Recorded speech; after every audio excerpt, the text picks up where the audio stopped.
¿Cómo están, jóvenes y señoritas? Bienvenidos al video en el que vamos a explicar ley de las proporciones definidas o constantes, también llamada la ley de Proust, ya que fue establecida por Joseph Louis Proust, que dice: cuando dos o más sustancias químicas se combinan para formar un compuesto determinado, lo hacen siempre en una proporción de masa fija y constante, independientemente del origen o de la forma de preparación para el compuesto.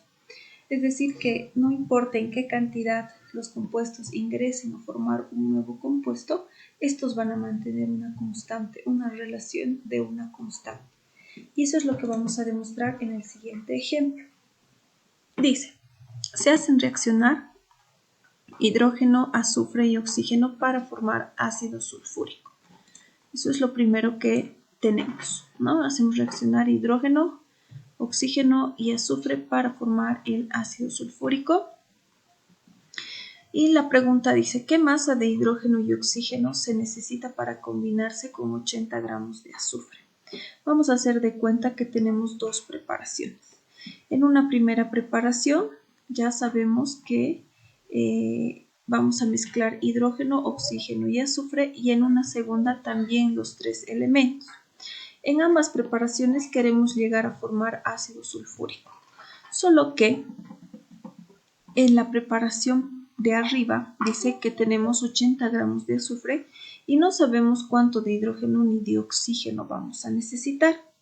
Pero como nos dice en el compuesto ácido sulfúrico, con esto nosotros podemos identificar los pesos atómicos de cada uno de los elementos, teniendo un conocimiento de cuántos gramos de cada elemento vamos a utilizar en una segunda preparación.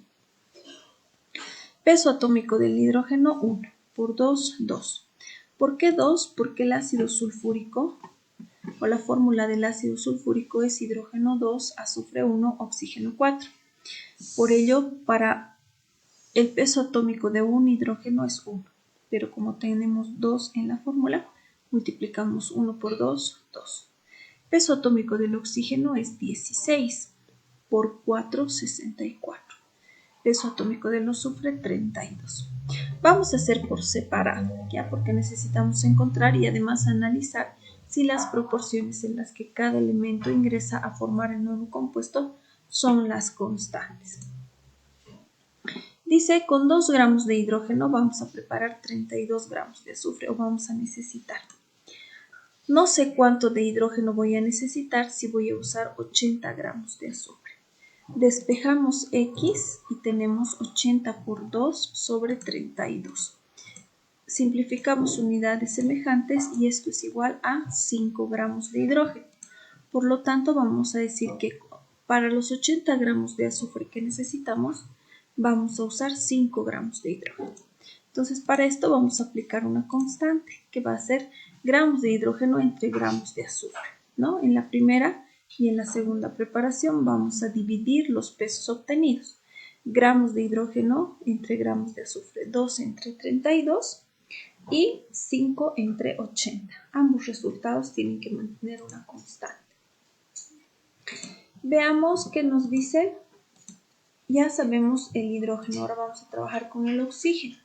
Según el peso atómico, nosotros sabemos que 64 gramos de oxígeno son usados con 32 gramos de azufre.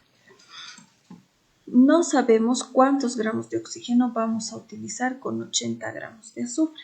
Aplicamos la regla de 3. Despejamos X, 80 por 64 entre 32. Simplificamos unidades semejantes y vamos a multiplicar y dividir. 80 entre 64 dividido entre 32, esto es igual a 160 gramos de oxígeno. Entonces decimos que para los 80 gramos de azufre nosotros vamos a necesitar 160 gramos de oxígeno. Vamos a sacar una constante, esta vez entre gramos de oxígeno y gramos de azufre. Vamos a dividir los 64 entre 32, nos va a dar un resultado, y 160 entre 80 nos tiene que dar el mismo resultado en ambas preparaciones, demostrando que nos mantiene una constante. Con esto podemos demostrar la ley de las proporciones definidas o constantes. Muchas gracias.